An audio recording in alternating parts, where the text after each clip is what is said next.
Hello. Check. Check. പേടിയാണല്ലോ. Okay. Chair വേണ്ടാന്നുണ്ടെങ്കിൽ മാറ്റിയേക്കാം. സാർ പറഞ്ഞാൽ മതി.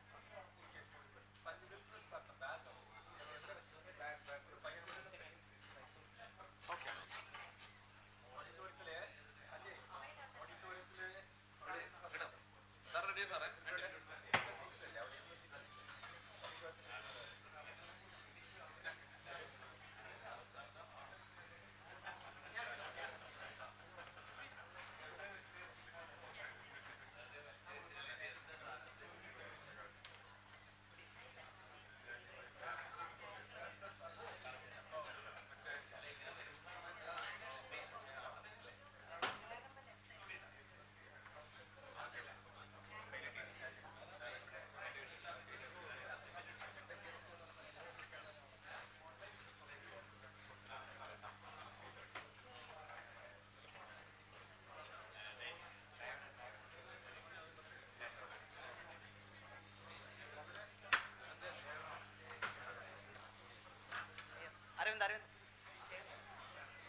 and head of the School of Physical Education and Sports Science, Kannur University, India. Dr. Anujam Chandran is a renowned academician with extensive experience in teaching, research, and academic administration. His solitary contribution to physical education and sports science have greatly influenced academic practices and research advancements in the field. His expertise and vision are closely aligned with the objectives of the conference, and we are confident that his address will offer valuable perspectives and inspire all the delegates present here. On behalf of the Christ College, it's my great privilege to invite Dr. Anil Ramachandran to deliver the keynote address. May I request the audience to welcome him with a warm round of applause.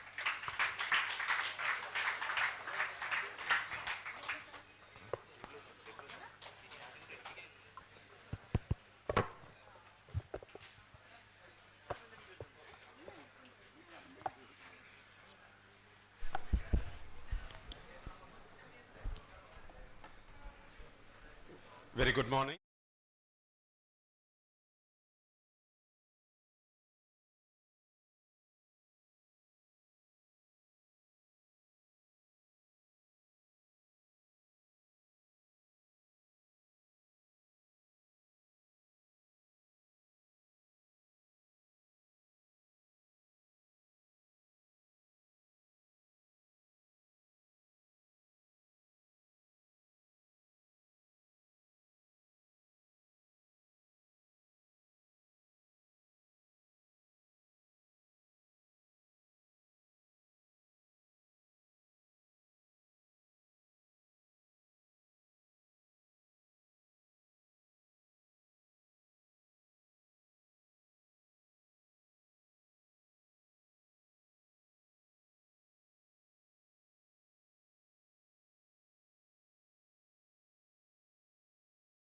One is a research perspective.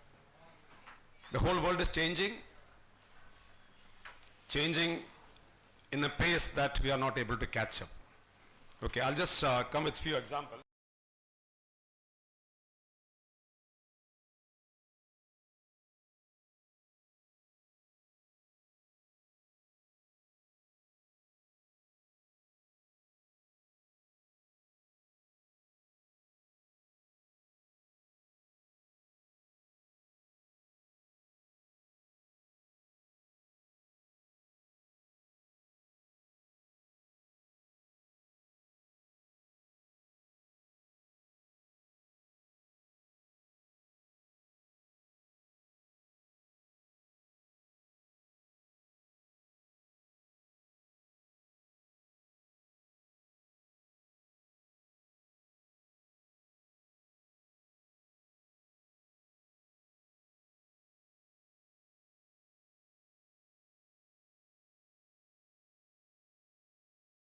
Have a skill of making wonderful tea, good flavored tea, right? With a mix of many different options. Anything else which is required, mandatory? Cleanliness, okay, good. Huh? Should know the pulse of the customer, good. Communication. You have not touched the main point. Attractiveness, good, okay. Still.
curricular changes, because I'm the curriculum committee convener for Kannur University and the NEP coordinator. This is just a tip of the iceberg. The change which is visible now is a structural change. The huge challenge is going to come. And if we are going to resist this, I doubt how we are going to take up the challenges which is coming ahead. So I'll connect all this two areas, which is education as well as the research, and see how the main theme of this conference congruence with the idea of revamping the education and the research perspectives.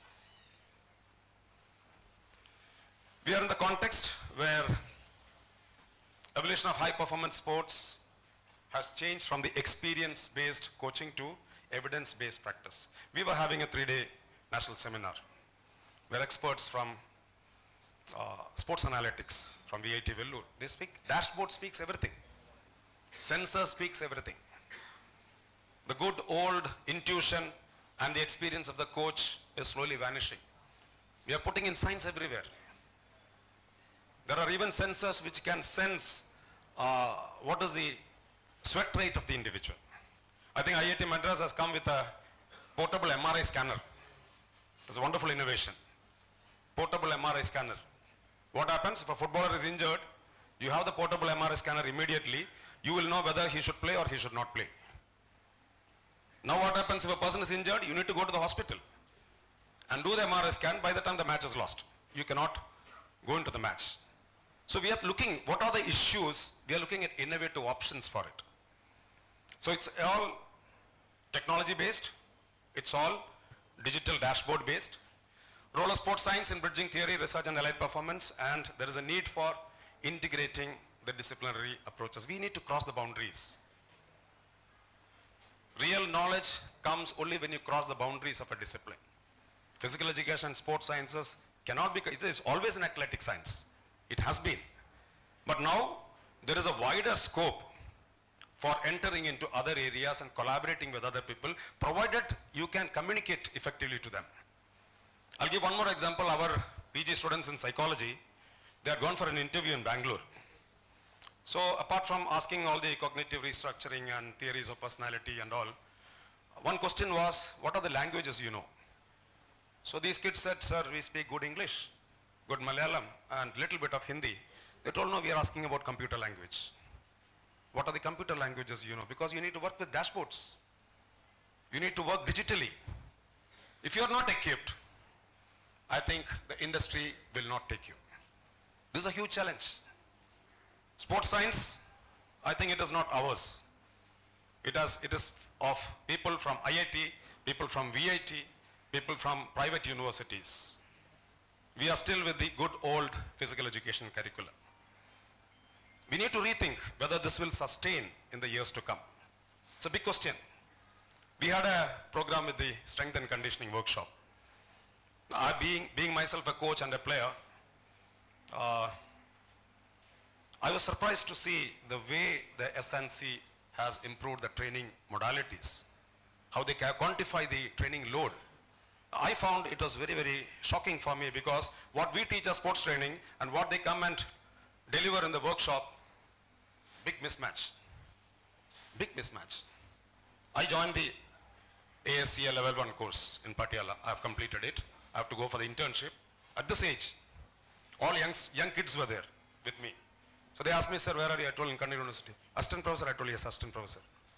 Let them not be shocked, right? Because once you are delivering, you are in the field. If you do not know what is happening as advancement in the field, you are failing.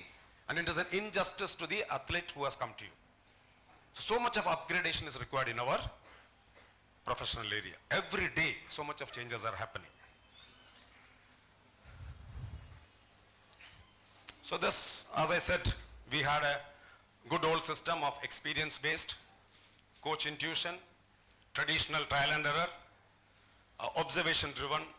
Now it has all become technologically driven, with the data speaking in terms of what is the quantification of load, what is the recovery, how much of sleep is attained, what is the diet to be supplemented, individualized, optimized.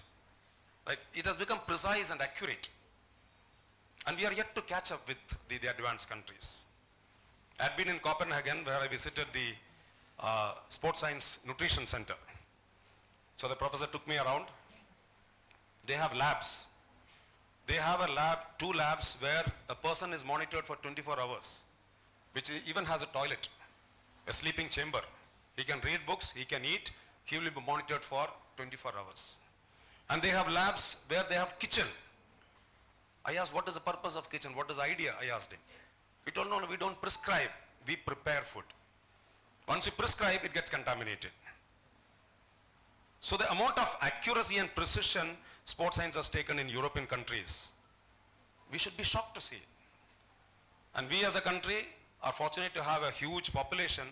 Somebody or the other will go to the international arena, not because of integration of sports science, basically. We need to honestly agree to that. Right, I'll skip on this. You know all these domains, these are working in isolation right now. We have a SNC, we have a psychologist, we have the coach, we have the trainer. They hardly sit together. Maybe in cricket it happens, not in other sports. I don't know whether it happens in other sports. Right? NEP itself has the first caption as holistic and multidisciplinary education. That is the theme of this particular conference. We are yet to understand what is this holistic and what is this multidisciplinary. I'll go with a small example. If you have a small fever, what do? You have a small fever. What do? You eat paracetamol, cetirizine, Syncovate, because COVID has taught us all this minimal prescription of medicines, isn't it? Which you should not do basically. Okay, still, we know about all this, multivitamin tablets and all. It has not got cured within 3 days. What do? You go to a doctor, local doctor, family doctor, isn't it? Nearby doctor, whatever we call it. He gives a medicine for 5 days, 2 tablets, morning, evening, come after 5 days. Fever is not subsided. What do? Fever has not subsided from the family or local doctor. What do? You go to a hospital. You go to a specialist who is more advanced in terms of, he might go for some diagnostics. He might ask you to do some blood test, right? Maybe an X-ray for the chest to see whether there is congestion. Gives a medicine for a week. Still the fever has not subsided. Now what do? Problem is becoming, simple problem becoming more complex. What do now? Super speciality, multi-speciality. You go to a multi-speciality, you see a physician, he will look into all the parameters. He might say you do the test once more because they don't rely on the other lab test. Every lab has got so much of error. A doctor was taking a class, he was telling 15% error is there in hematological variables. Imagine, 15% error. So how do you trust which lab test is best? So their doctors say, because they trust their lab, their machines, they ask you to do the diagnosis again. And the doctor might say that since you are having a little bit of respiratory issues, you just consult a pulmonologist also. Now you are directed to a pulmonologist. You go to the pulmonologist, they say there is a little bit of problem with the X-ray. You consult a cardiologist also and have an echo test and ECG also done. How many people are now involved? The physician, the pulmonologist, the cardiologist. Now if you happen to be at a heavier side, the cardiologist might say, why don't you also meet an endocrinologist to check your hormone, whether there is an issue with the thyroid or something. 4 people are working on you, which was a normal fever which was to be cured by paracetamol and cetirizine. Right? Now this concept is known as multidisciplinary, where experts from various fields are putting their expertise to solve a problem which cannot be solved by an individual domain. Keep aside this, suppose the Prime Minister of India is having a fever, or the CM of Kerala is having a fever. Will you go to a local doctor? What is the protocol? What is the protocol? He flies abroad. No, not at the first instant.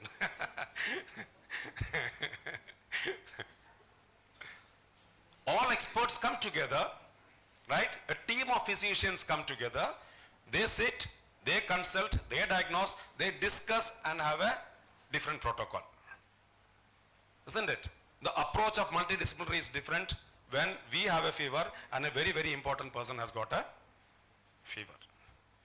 Sports is a $1 million complex problem which cannot be solved by one coach, one trainer, one psychologist, one sports scientist. Until unless we treat the athlete as a VVIP and all of us integrate and sit together, we will be doing mistakes. We will be again following the compartmental thinking. So we need to come out of this. We need to break the barriers of the disciplinary boundaries and converge with other disciplines. VIT Vellore has got a wonderful lab where they are working on EMG. He is a mechanical engineer. They were telling we are very happy to collaborate in case you need some future. Now why? Because technology is not our cup of tea. Let us be very frank with it. Otherwise we need to start integrating that into the curriculum and learn it. It is said that until unless you learn Python, you will not exist in the next 5 years. If you do not know coding and computing, just like the tea shop and the fish market, you will be out. It is yet to come in the curriculum. So lots of academic challenges which we need to take up. Research I will go in detail in the next session of the next phase of the session. So I think these are all isolatedly working right now. A psychologist will go and work on his team and then he will go. The SNC will work with this team, he will leave it. Now the total load is not known to the coach also.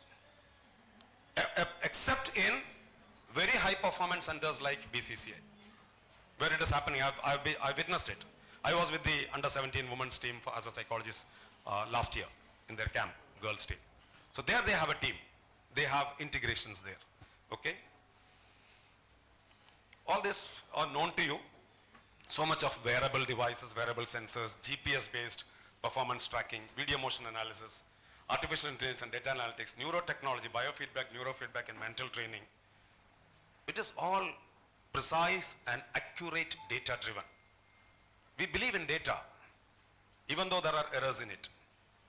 Rather than an observation or maybe a standardized tool, we trust the data which comes numerically to us. And numerical data has to be scrutinized critically based on your logic as well. Job opportunities in the sports science, you must have seen, even the Indian system has changed. You would not see posts being advertised for sports scientists 5 years back. Now you find so many specialized posts coming up, which are all opportunities for the young students sitting here. Until unless you upgrade yourself, which is your version of Windows in your computer? Arun sir? Which is a version of Windows? 11. It started with 7, 8, 10. We have upgraded our system, but we are not upgrading ourselves. The industry demands that you upgrade. The industry demands that you have a set of different skills which can cater to micro specialization. And if you are not doing that, you will lose opportunities. You will miss the bus. So it's a challenge for you. Whatever you get in the curriculum will not fetch you. These grade cards is not going to satisfy you as a performer in the industry. You need to upgrade, maybe in terms of certifications, maybe in terms of selecting specialized signature courses, which is already in the curriculum. But we have not understood that in that sense. A signature course is a course which a faculty is micro-specialized to offer. Now what we do is, we name any course and make it signature course and put it in the syllabus. So wrong understanding of the multidisciplinary or the curricular framework is one of the biggest drawbacks in implementing the refined curriculum. Okay? So all this, I'm sure you must be aware of: high performance sports scientist, data analyst, strength and conditioning, sports psychologist, biomechanics, a big list which I have not even given. There are still more. And people claim many titles, you know. You have peak performance coach, you have mental trainer, you have celebrity coach, life coach. Now all these are specialized according to your credentials and certifications. You cannot label it by yourself. But now it is happening. In social media we keep labeling and we keep marketing on things. Are we catering to the changing demands of the sports science industry? There's a question. Yes or no? Are we industry equipped? Are we? Let us be very honest. Are we? We are catching up, but the pace is very slow. With this pace, we will be nowhere. People who don't have sports background, they study sports science, but since they are more academically intelligent and they have sophisticated equipments in the private universities, they become specialized very fast and they grab all these opportunities. We, despite having the understanding of the sport, doesn't know what the science is. So that is a gap. Knowing the sport, knowing the science, bridging it, converging these ideas into high performance support system is very, very essential. Don't grab everything. Grab one or two areas, I would say. Don't be jack of all. Look which is a passion area for you. If nutrition is a passion area, we have a session with Rakesh Tomar coming in. Go with nutrition. Big scope. But you have to be eligible to be labeled as a nutritionist. You cannot study sports nutrition in your master's degree and say I am a nutritionist. No, you're not eligible for that. So all these credentials, upgradations, certifications, upskilling are very, very important to have skill sets to cater to the industry requirement. Industry demands data literacy, integration and applied problem solving. If you're not able to work with data and dashboards and all, I think the world will be lost. For us, I think we might retire in another 5-6 years, all these, maybe 10 years. Not that much of challenge. Maybe to survive, we require some skills. But for you, the challenge is huge. You cannot rest on the laurels of the present curriculum until unless you are passionate and motivated intrinsically to equip yourself towards a particular domain area, micro areas. Curriculum often remains theory, heavy discipline. I'll give a small example on that. Oh, I think that goes later. Okay, we'll go with this plan itself. Okay, so we understand there is a gap between the academic output, the grade cards or the GPA what we call, and the requirement in the industry. When I was in Switzerland, I had a small transit journey. So the young guy who was standing with me in the queue for the boarding, very young.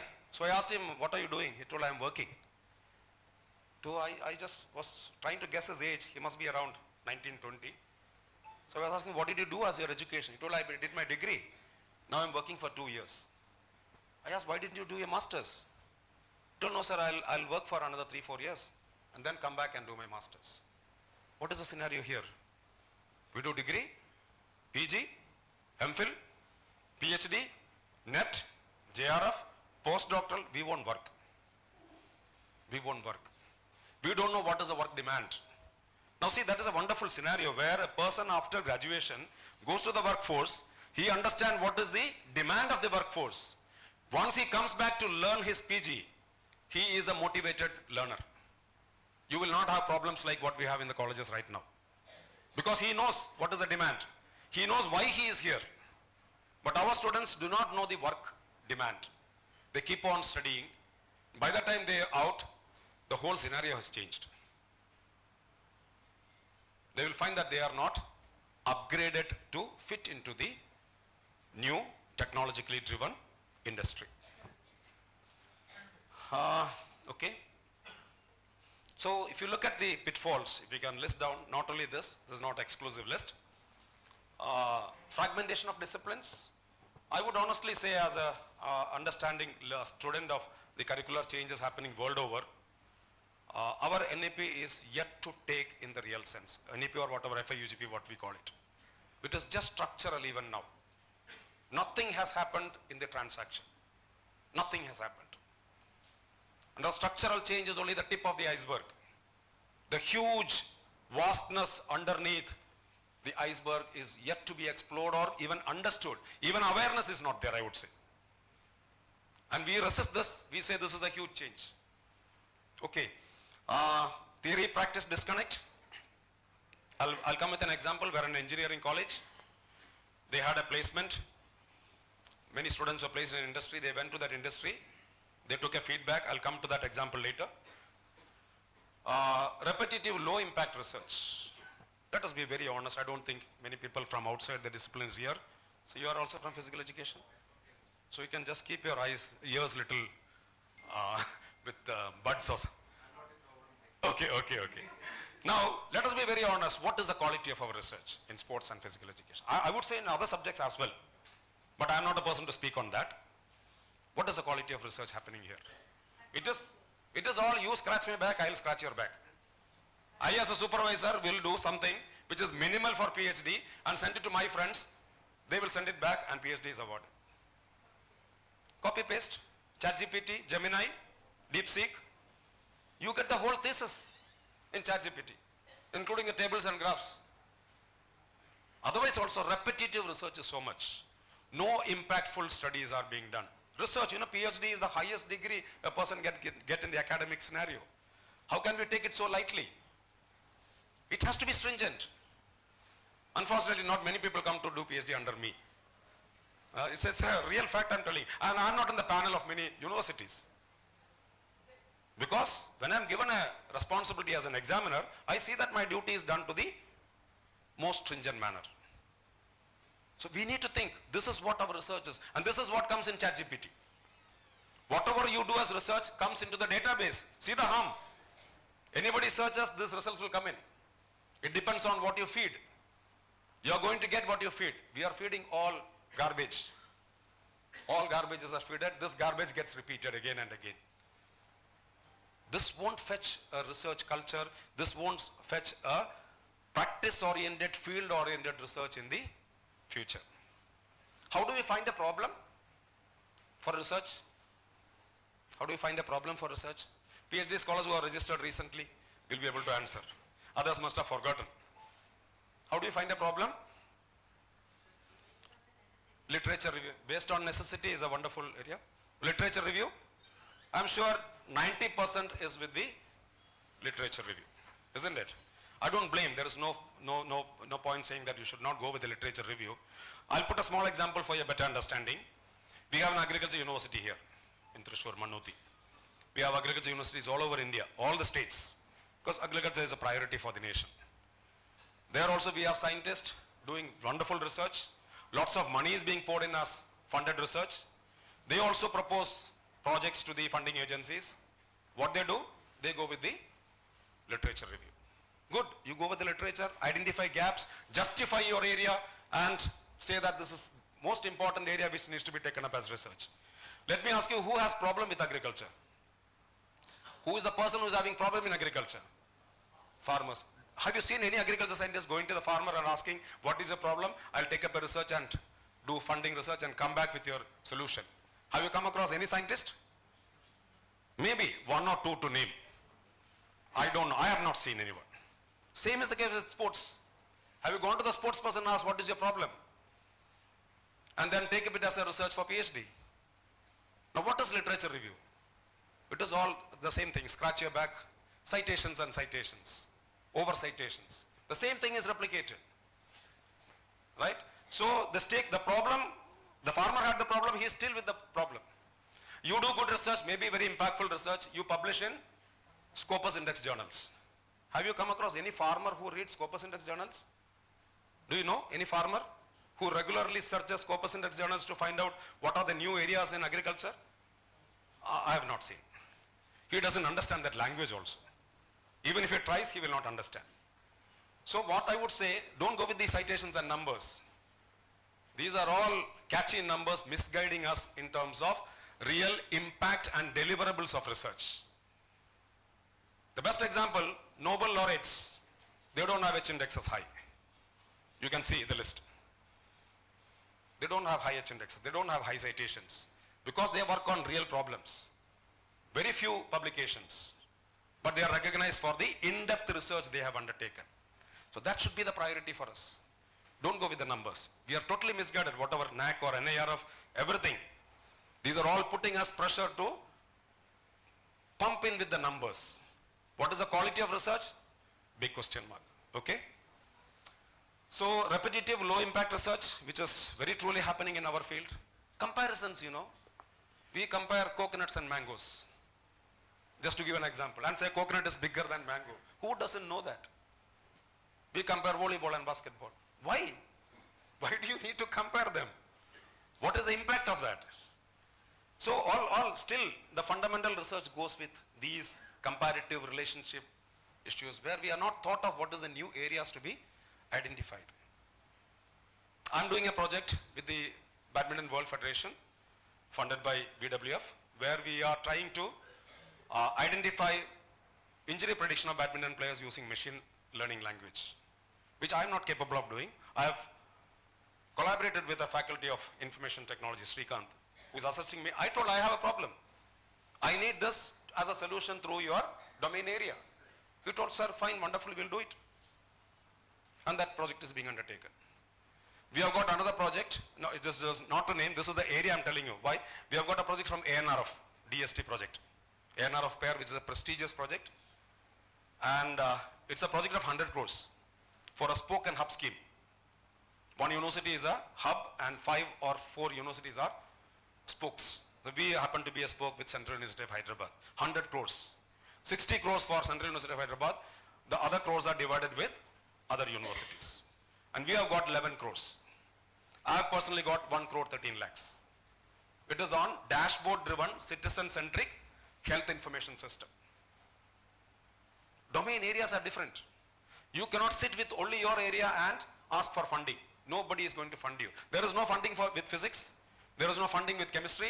There is no funding in a particular discipline. Funding is in a complex domain area, as I said. Now what is your area which can contribute to that particular vast area? You can go for funding. So until unless you cross your boundaries, you will not get funding also. You will enjoy funding, provided you are able to understand the other discipline. Little bit of technology you should be upgraded with. Little bit of dashboards you should be upgraded with. Little bit of medical sciences you should be upgraded with. And then collaborate with them. Speak to them in a language which they also understand.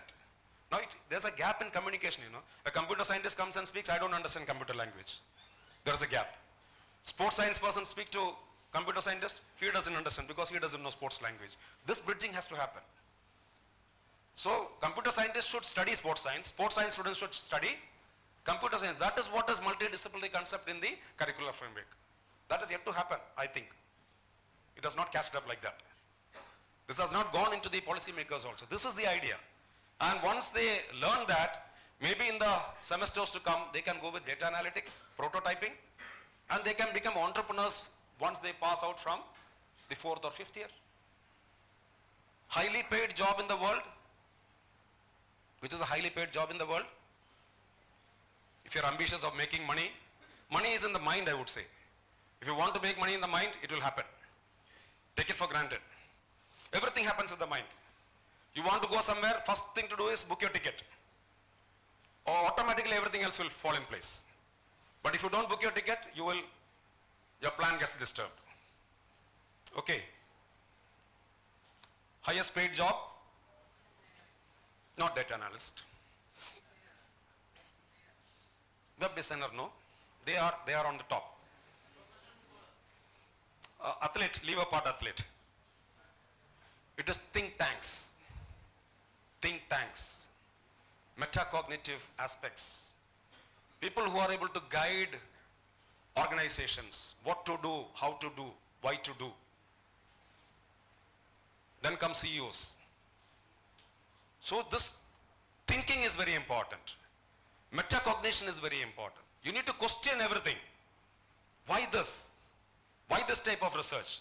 Now once you start questioning it, then it gives a different thought. And you are able to analyze critically various aspects. People will come to you for guidance. You need to just sit in Thrissur or Irinjalakuda. The whole world will come to you. That is going to be the future. Right? Methodological weakness in our research, which over-reliance on quantitative metrics. The whole world has changed to qualitative phenomenological research in social sciences.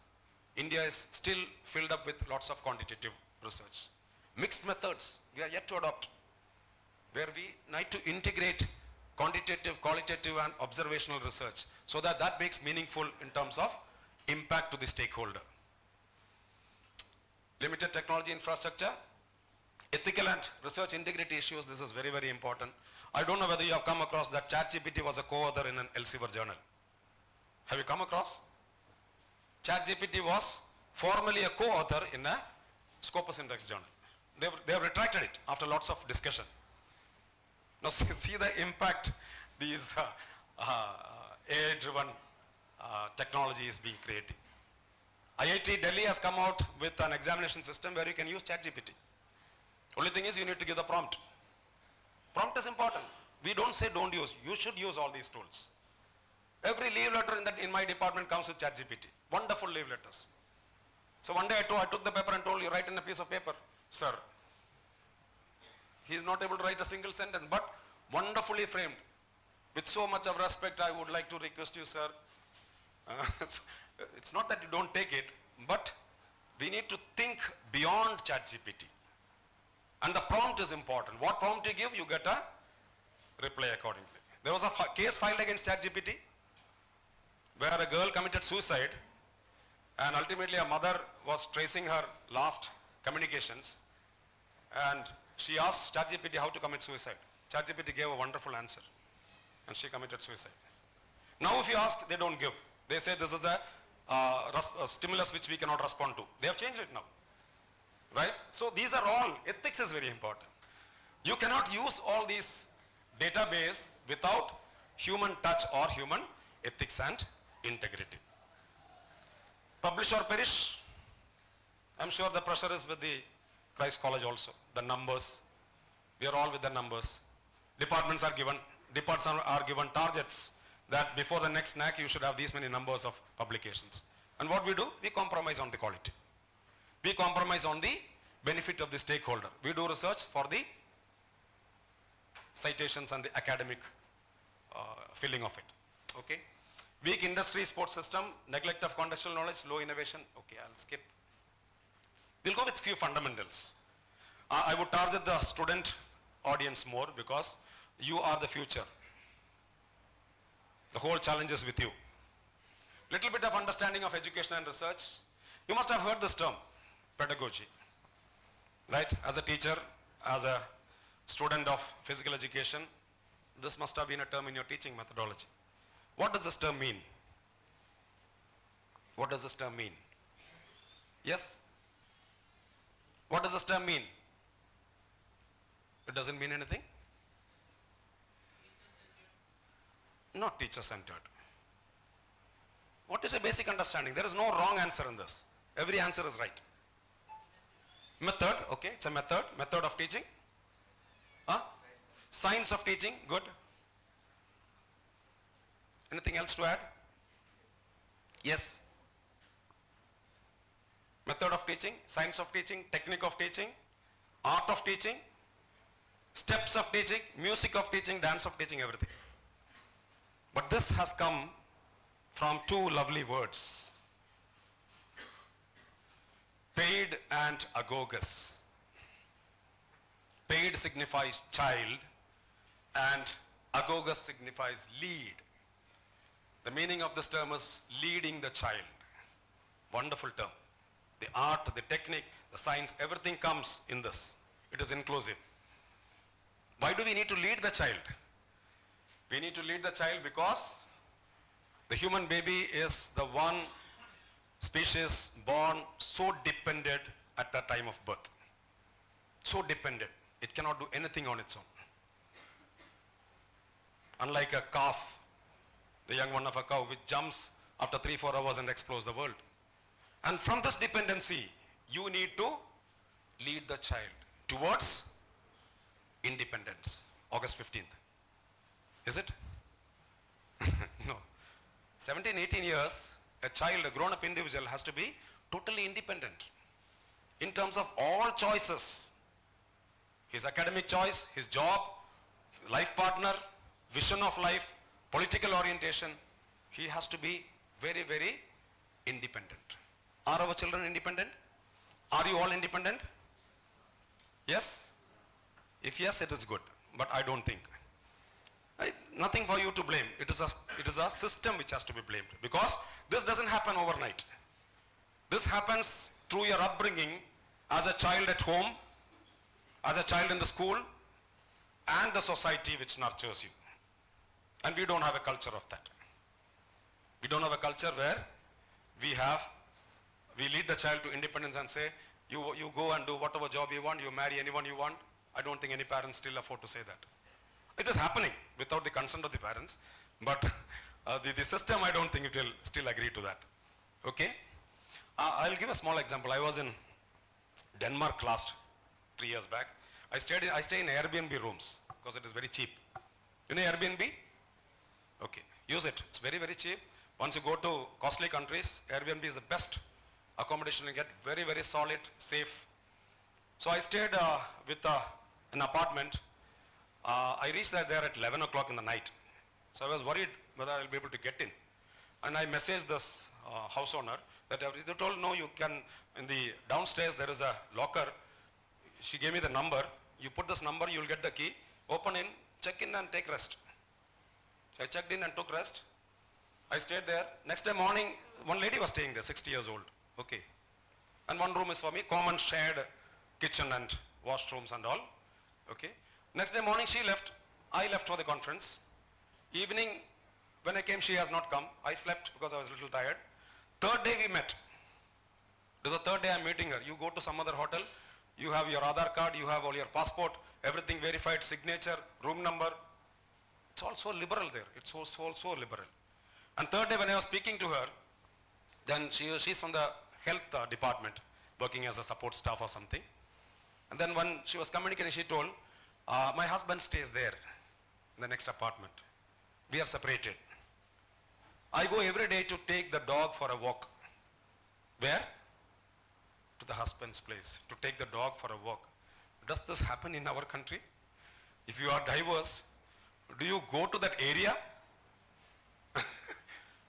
Like ചേരി തിരിഞ്ഞടിക്കും നമ്മൾ ഇല്ലേ group തിരിഞ്ഞടിക്കും നമ്മൾ see the concept of individuality which the advanced countries have. I don't say everything is right there. Not everything is right. There are plenty of things which are very, very good here. But we need to integrate. We have only one life. Yes or no? We need to integrate what is best for me personally. And I believe life is a personal journey, individual journey. Today I am with you. Today evening I am taking a flight to Delhi. I am with somebody else in the flight. Tomorrow and day after I am in Gwalior.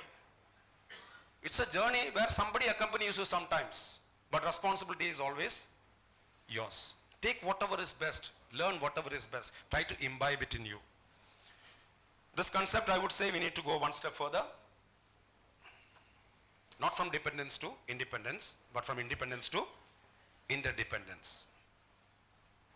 You remember the old story of the hare and the tortoise. The hare and the tortoise had a race, and the tortoise wins the race. Isn't it? And we say, slow but steady wins the race. Moral which we teach to our young children. Do not teach this. Who was supposed to win the race? Who was capable of winning the race? Who had the potential to win the race? No doubt, the hare. So the hare introspected. It came back for the next race. And having learned from the first mistake, it was focused, determined, no underestimation, finished the race with miles to go. Now you rewrite a moral, says fast and consistent will always beat the slow and steady. Fast and consistent will always beat the slow and steady. After 2 months, the tortoise comes back and say, we need to have one more race. So the hare was shocked. I told you, I defeated you and showed me what is my speed. Now how do you challenge? The only difference was the direction was different. The race began.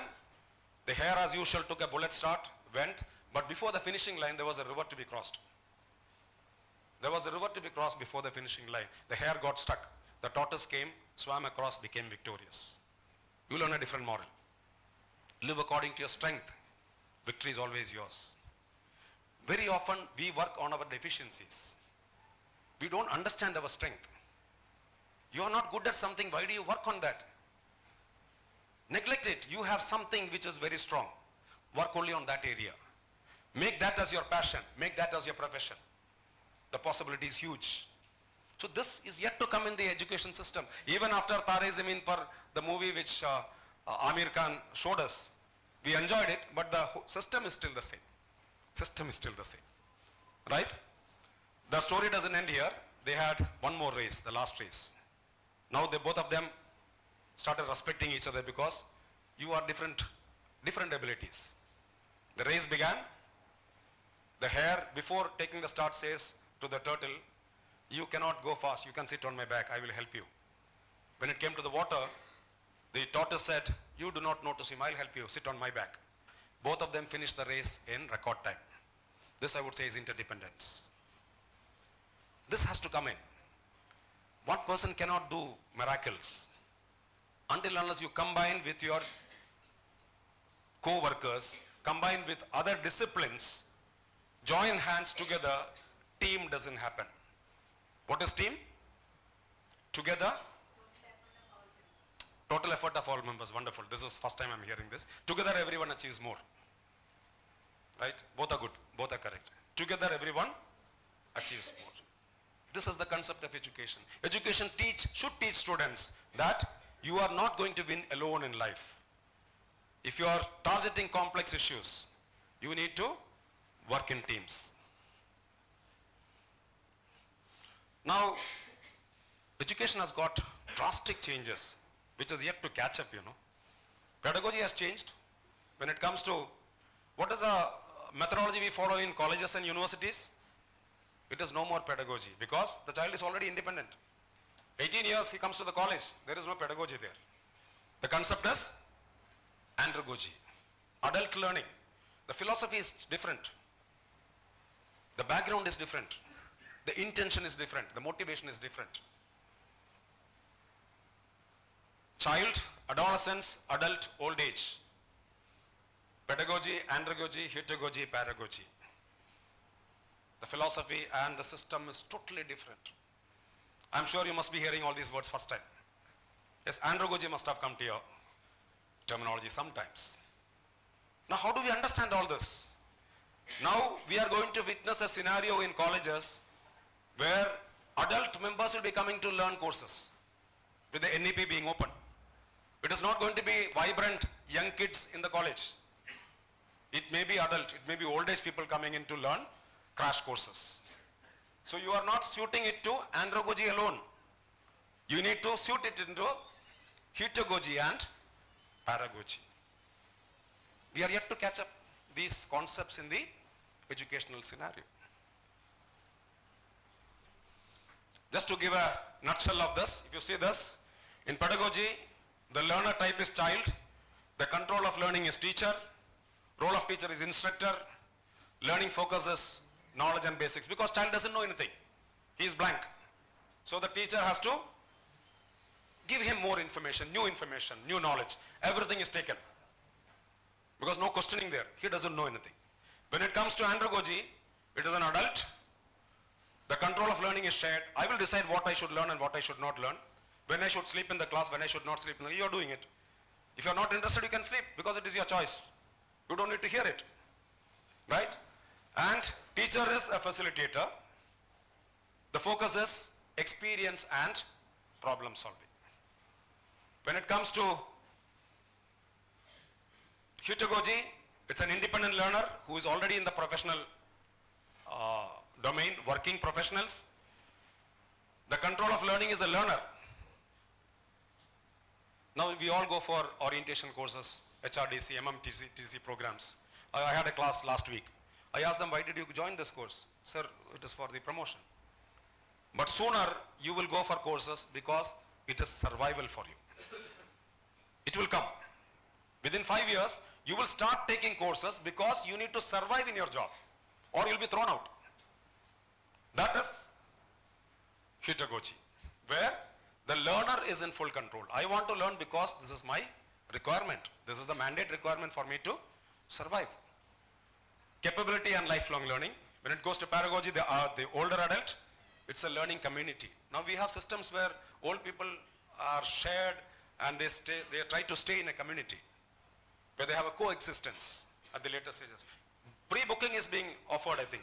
Kottayam, I know a colleague of mine, an elder colleague of mine who has booked 20 lakhs for a community of living after 5 or 6 years when he is old age. That is a planning, right? So all these concepts will be integrated into the curricular transaction sooner. because it is no more a child alone coming into the learning environment. What we teach, what the industry needs, there's a big gap. I told about an engineering college. So what they did is they had placements, a team of their people, like we in NAC we write, we have placement, we take feedback from them, we just write it, we don't do it actually. But they thought we'll do it. So they went to that industry, asked how are our students doing, are they doing good? So the owner of this, the manager or whatever it is, the high official, he said, do you have time, you can spend some time for a day? They said yes, most welcome. Then they discussed. They told there are lots of problems with your students. I asked, what are the problems? They lack fundamental knowledge, number one. Right? They lack knowledge of current development. They do not know anything of the industry, what is happening right now. They lack practical skills. Lots of theory, GPA, SGPA, everything is there. No practical skills. They are unable to recognize engineering drawings. What they learned was old. Drawings have changed. They are unable to recognize it. They are, what is this? Lack of analytical ability, willingness to learn, managerial skills, lack of positive attitude. It is not in the curriculum. Lack of commitment and stability. Only thing is they want salary in lakh. They have lots of lakhs claiming salary in lakh. Now this was shocking for the institute. If we go, we will also get the same response. No doubt about it.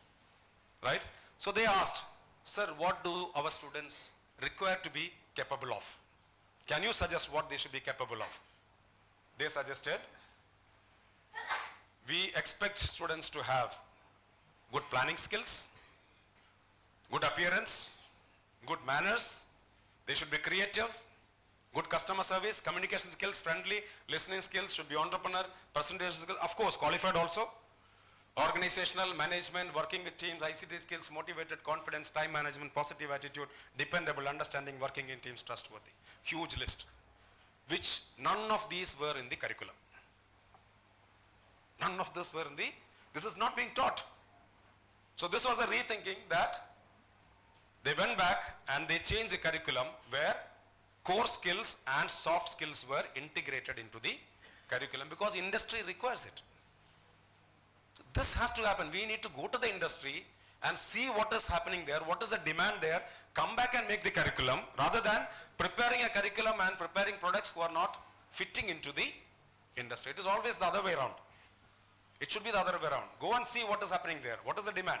Take that to the curriculum. Prepare syllabus accordingly. Abhay, how much time I have?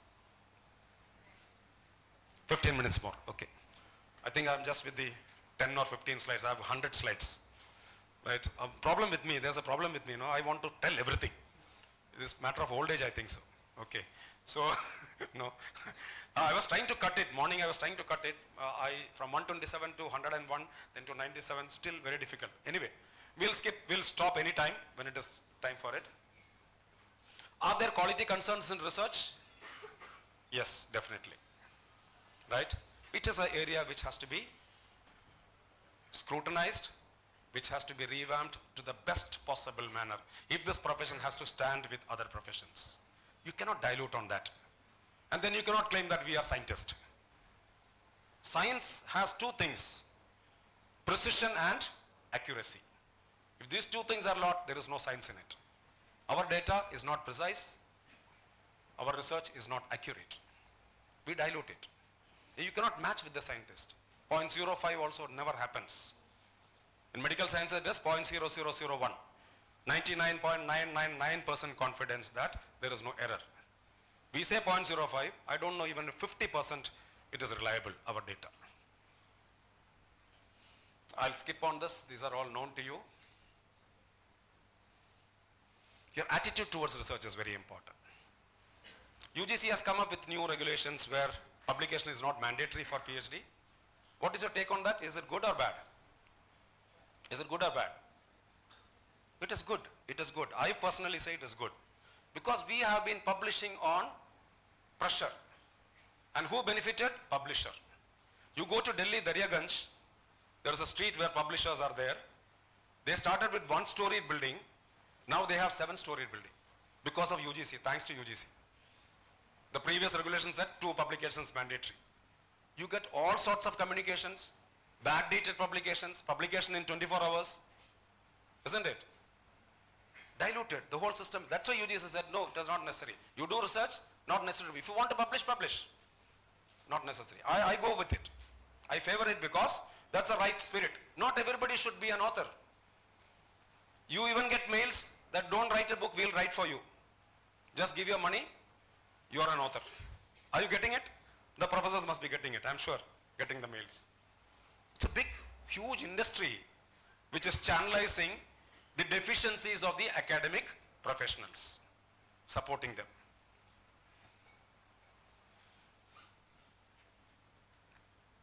The main terror factors, at least for physical education people, because everywhere you are being targeted with all these indexes. H-index, site score, impact factor. Now, contemporary indicators, I would say, are definitely misleading.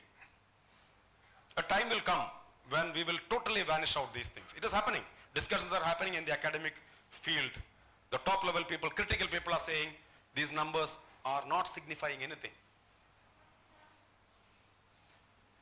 Just look at this example. A researcher who has an H-index. What is an H-index? H papers that have been cited at least H number of times. That is H-index. I hope you have the understanding of it. Right? 2 papers cited 2 times, your H-index is 2. 10 papers, all 10 of them cited 10 times, your H-index is 10. That is clear? Okay. A researcher with 20 top papers may have an H-index of 20, maybe each cited 100 times. Good quality paper, each of the paper is cited 100 times, but his H-index is limited to 20, not 100. Don't you think this is a drawback? Huh? Wonderful paper, why it is cited 100 times? Because it's a paper which is very, very relevant, but his maximum H-index is 20. Researcher with 20 high quality papers, top publications, even if all 20 papers highly original, each cited 200 times, H-index is 20. So H-index goes with the quantity of papers, not with the quality of papers. This is a big drawback which the academicians are challenging, that we give away with all these indexes and citation. How do you cite? There's a big industry, you know. You send an article for publication. If I am an editor in a journal, in a reputed journal, I have worked in mental imagery or I have worked in leadership scales. If the paper is in leadership scale, I will send it back for review because I am not cited in that paper. I will say all the citations have not come. This is my review comment. Why? Because my name has not come into it. Huge business. Because we are all with these numbers. So I would say don't catch up with these numbers. If you do a research and an athlete is benefited and the athlete becomes Olympic champion, that is the biggest credit. Yes or no? See, our research is field based. It is for the athlete. I have done lots of studies in badminton, not published many, but all these has gone into the athlete I was training, Teresa Jolie. All data, every parameter has gone. And whatever best I could, I was trying to imbibe this data into the field work, which I feel should be recognized in a different version, not these numbers. As I said, H-index, and there are biases with H-index, you know. Maximum indexes happen in sciences and medical sciences. Then comes the humanities and social sciences, very low. Geographical bias is there. It is all with the Western countries, northern countries. It doesn't happen here. Malayalam doesn't come into the database of citation. Are not people doing research in Malayalam and Sanskrit? They don't come in the citation index, right? So it's all a global picture created by the Western countries and pumped into our countries. We still follow. Impact factor, I'll skip on this. Nobel laureates, if you look at, only 20 to 35% of Nobel laureates were in the top in the citations. All others were very low. So if you are aiming for quality research, don't look for the numbers. Lots of issues in quality research.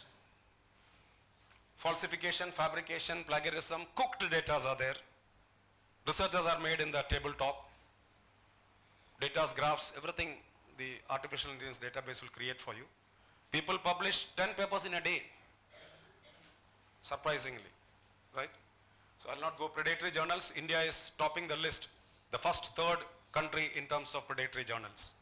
Thanks to UGC, they have removed all the UGC care list. That is a wonderful move.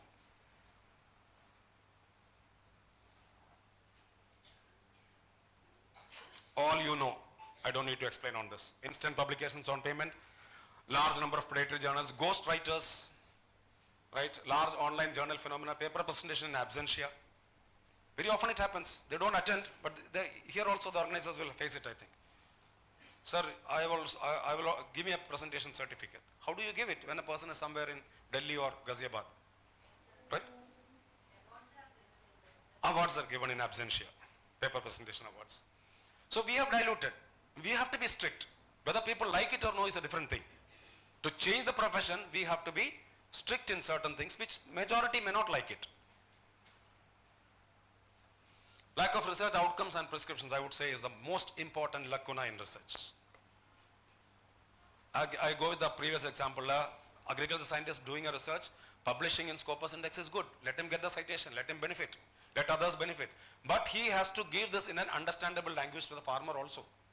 This also should happen, so that the farmer changes his strategy at least in the next year.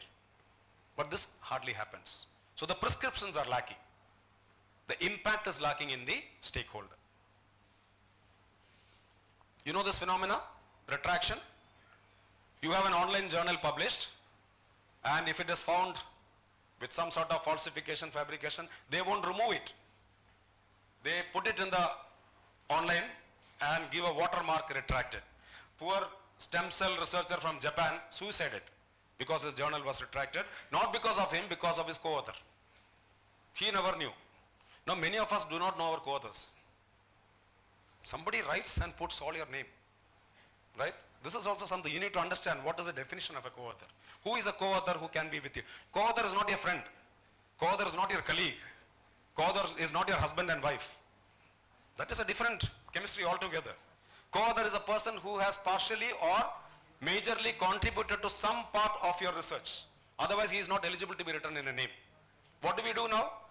You write in your paper, I will write in my paper. We all will get benefit. Win-win situation. This was something very interesting. You can see. This is an Elsevier journal. See the first sentence? Possibly this is a probable introduction for you. ChatGPT. That went through review in Scopus. And the reviewers also could not understand that this is a version from ChatGPT. So much of dilution is there in the publication area.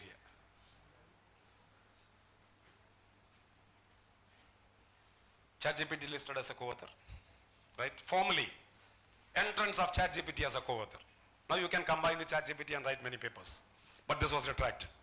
After lots of discussion, this got retracted. Papers with more than 50 co-authors. I have list. I don't want to name because that will be harming the individual. Now what is a co-author? We need to define it, right? I would say it is something like the election queue. Co-authorship is something like you have the big election queue, 50, 60 people, you write everyone's name. It can happen. If WHO is doing a study, there can be 100 co-authors. I understand. Because it is a large geographical area covered where you can have. But for a small survey, how do you have 30, 50 co-authors? What is the ethics of it? And they come to interview, you ask the title, they do not know the title also. Sir, my co-author wrote it. Right? How do you defend it? PhDs are under investigation. UGC has already scrapped lots of private universities who are offering PhD without anything. We had a conversation with one of the private universities, me and my registrar. We just told, we want to do PhD, how is the process there? Told, no, kuch nahi sir, you send your money, our co-supervisor will help you.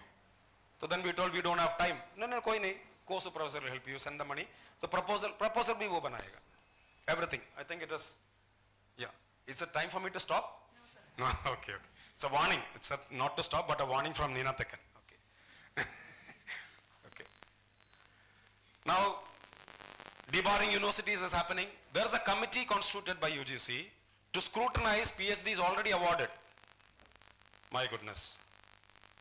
Many of us will have to resign sometimes.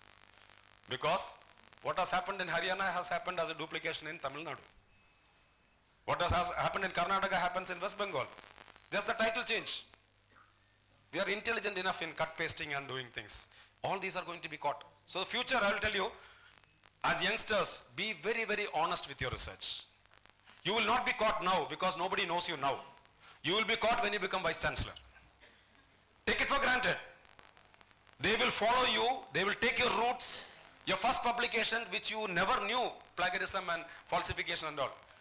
With that, your job will go. So be very careful, be very honest. Integrity is very important in doing research. In the longer professional run, they will dig your past. They will catch you there. Research innovation, I think, is a major area. I'll skip. This is a global innovation index, where India has started participating in the rank. India has improved over the years. 46, jumped to 42 in 9 years. So the country is targeting innovation. Academies are targeting innovation. Education is targeting innovation. If you are not able to innovate, you will not exist as a profession. So what are the innovations we are able to do there? IIT, I told. IIT Madras has come with a portable MRI scanner. That's an innovation. Because MRI scanner was only in the hospital. Now if you take it to the field, you get an immediate diagnosis, which can decide whether the player is capable of playing or it has solved a big problem. Okay, only thing is the affordability part. That has to be looked into. So look for what are the problems in our area, combine with tech people, combine with biomedical people, put your ideas with them. I'm sure they will collaborate because they are into sports sciences. They know this is a hot industry. They know this is a hot industry for the next 15 years. But we are not the people to take it up. So individually let us not do, let us collaborate with them. I think it's time for me to skip. I'll go off with this. Even assessments, it's going to change. If you have a good understanding of what is happening in the curriculum world over, I'll just give a small example. Suppose we have an examination, end semester examination. A student is a very good student. He knows everything. Morning he was helping his mother in cutting vegetables and he injured his little finger. He comes to the examination hall and says, "Sir, I have got injured my little finger. I'm not able to write." You ask the question, I'll give the answer. Is there an option? Is there an option? There has to be option, isn't it? Because your testing is knowledge. Your testing is domain knowledge. You are not testing his writing skills. This has to change. The portfolios with which we are going to have assessments is going to have a drastic change. Oral examinations will happen, right? Case studies will happen. There are universities which give coding along with the certification. Not that he has studied coding, but they send the coding script so that when they go for employment, the employer is able to see what type of coding this person has done. Not that he has done coding and got a mark. What you did is going to become the report along with your professional journey. This is going to be a big change in the evaluation systems. I think, I'm sorry for this. This is something which you should know. What is multidisciplinary, what is interdisciplinary, what is transdisciplinary. Not many of us are able to catch it right. What exactly are these terms? Are they the same? No. Very simple. You like fruit salad? All of you? Fruit salad is multidisciplinary. Where you have grapes, you have apples, you have oranges, each one tastes its own. But it is together. Got it? You like smoothies? Combination of two things. Right? There can be coconut mango smoothie, where we mix mango lassi smoothie. Mango and lassi mixed up. Ginger lime. All smoothies. Where two things combine and a new thing emerges. Now both of them have lost. Both of them have lost their predominant taste. It has come to a new taste.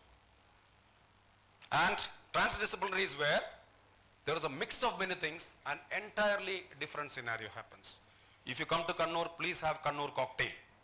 It's very famous. Anybody who has tasted Kannur cocktail? Okay, just tell others. Market it. Okay. Wonderful cocktail with all nuts, things, everything, and it sells. I was surprised, in Caltex there is a person who sells Kannur cocktail, and he sells almost 3 lakhs from that small shop. 3 lakhs. So if you want to be successful, even cocktail is good enough. You don't need to do a master's degree and all, PhD and all. Okay. So I've told about this, right? The Kannur cocktail. Our resource person, we took him to Kannur cocktail yesterday. Dobson from Savita Medical College. So I don't have a commission for this. Sorry for that. But it is worth tasting. Anytime to come to Kannur, have Kannur cocktail. Okay. Again, very important for professionals to have the lure cycle. Learn, unlearn, and relearn. Many things which you have learned has to be unlearned. Profession has changed. Technology has driven so much of changes. We need to give away with what we have learned sometimes. This is a difficult thing. It's not easy for us to unlearn. And upskilling and reskilling is important for any professionals. Otherwise, you'll get extinct.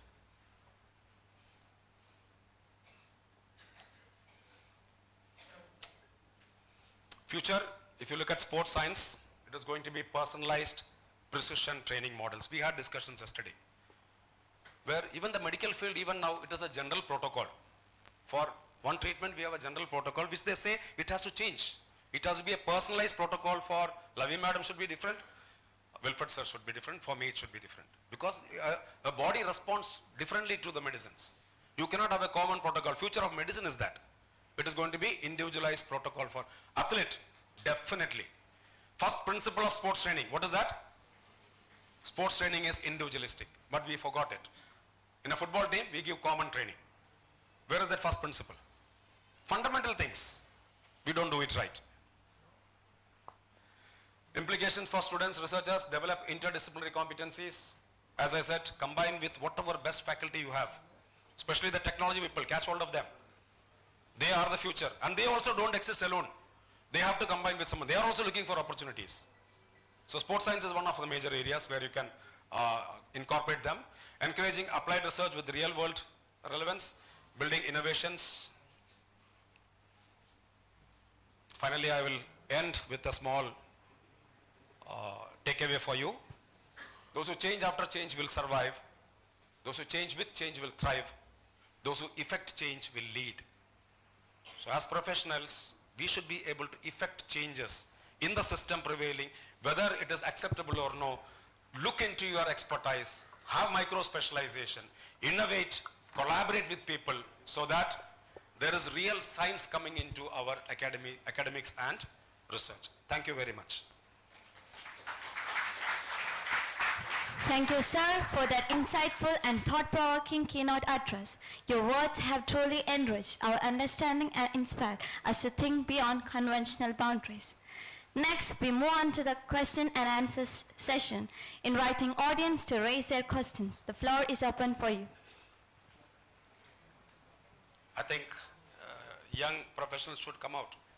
I'm not a person who has answers for everything, but until unless you question, there is no learning. There was a mathematician, a world-renowned mathematician. He was asked in an interview, who was the inspiration for you? He said, it is my mother. Then they asked, was your mother a mathematician? No.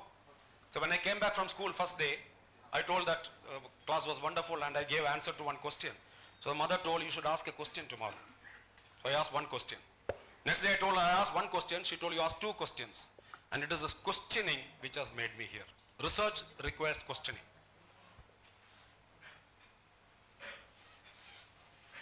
Yes, would be happy to have young minds sparking with questions which have no answers basically.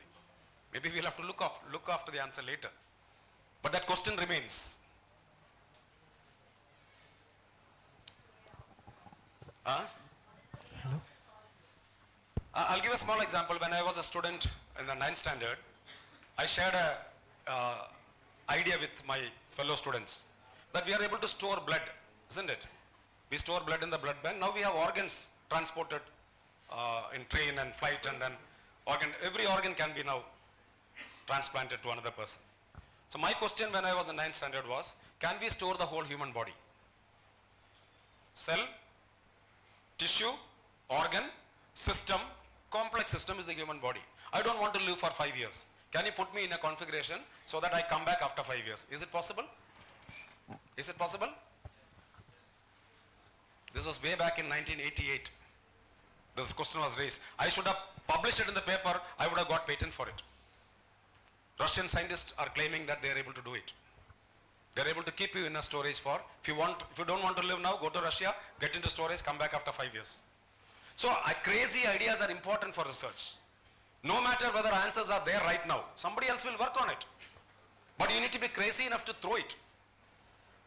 Don't be very formal and then very intelligent in terms of questioning. Questioning has to be crazy, out of the box. No craziness here? Okay. Abhay Dev, thank you. Yeah, good. Give a mic.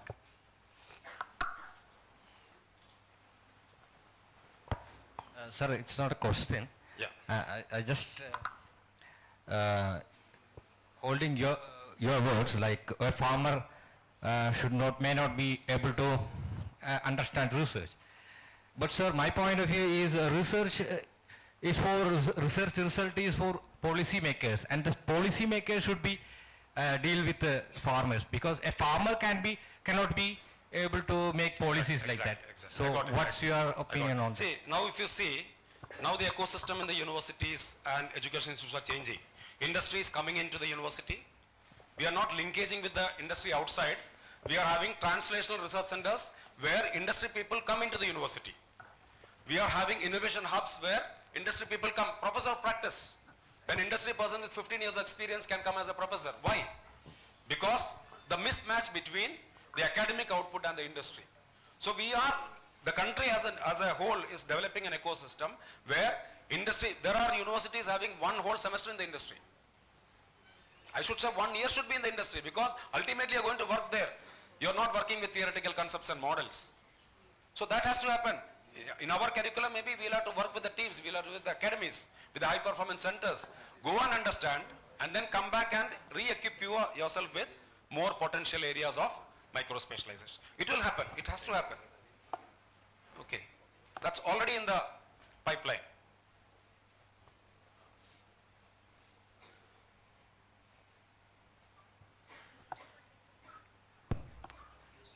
Yeah.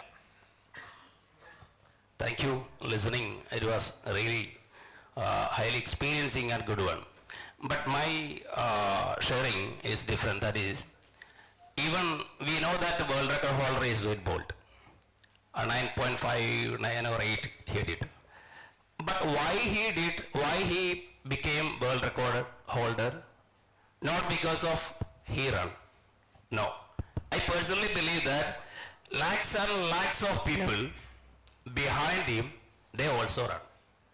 If they were not there, he could not be a world record holder. In that context, why I am saying these things in this context, there are situations, there are countries which they could not have all these kinds of highly sophisticated equipment and machines, and they could not go for the top high quality activities in their academics as well as practical sense. So what a simple people, what he can do it by copying, by doing some mistakes, it is justifiable. It is not cheap, it is good. What are the mistakes you committed? That all good. If you are not doing any mistakes, that will be a big fault. So I always stand with those who are making mistakes. And we don't have any champion who did not make any mistakes in their life. I think the champion will be the person who committed mistakes 1,000 times. And there are a great leading runners, leading business magnate, they could also try it many times and lost. So I personally believe that it is better to have a SWOT analysis instead of providing or guiding them with the most ideal things. That will be more practical, I think so, because our physical, physiological, geographical, economical background is different. So it is not easy to catch up the quality all of a sudden. So slowly we have to chase it. That is the thing we are supposed to add, I think. Thank you. I strongly agree. I endorse whatever being said. See, mistakes in training is obvious. Mistakes in our learning is obvious. But don't connect this mistake with writing a paper, which is a matter of integrity. There's two different perspectives, right? You cannot say that I was not aware of the traffic rules when the a policeman catches you. Sir, I never knew it. Ignorance is not an excuse for you. So once you know that in the academic side, there is an integrity, you cannot say I commit mistakes because, but then in the practical side, definitely, we go even with trial and error, it's fine. There are lots of countries who cannot afford this because medals are economic investment, no doubt. Without money, there is no medals. So according to the culture, according to the possibility, like you say the African countries, they go into toiling their body to that extent. We had a person from African country in a conference in Brazil. So I asked him, what is the secret that is it your physiology? He said, no sir, no physiology. He was a physiologist. No physiology, he said. Then I asked what? He told, sir, in our country everybody runs. The only thing they do is they can run. And when somebody runs well, elder person donates a shoe, then he becomes a runner. Simple. So the culture is always there. It's not that everybody can go with the innovations and investments and technology. We will have to, as you rightly said, SWOT analysis of which are the best areas we need to work on. Right? There we might have mistakes done, but then learning from mistakes is also very important. Repeating the mistakes means you're not learning from it. Right? Thank you, sir. As we are running out of time and have exceeded our schedule, it's time to... Thank you. Thank you very It's much. time to felicitate Dr. Anil Ramachandran with the certificate and memento. To give out the certificate of appreciation, I call upon Dr. Leons Wilfred Voss to felicitate sir with the certificate. I request all the dignitaries to please join sir and felicitate Dr. Anil sir. I call upon Dr. Aravinda BP also, sir, to please felicitate Dr. Anil sir with the memento. Sir, please. I request all the dignitaries to please join them onto the stage. Sirs, please.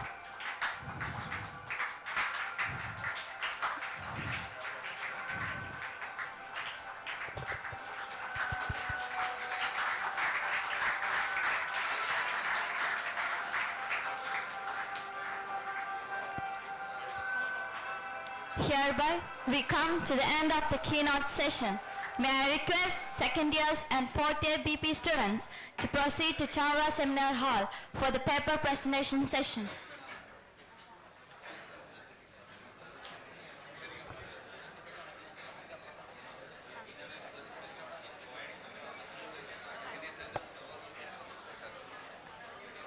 First years and third year students, please remain in the hall. Others also.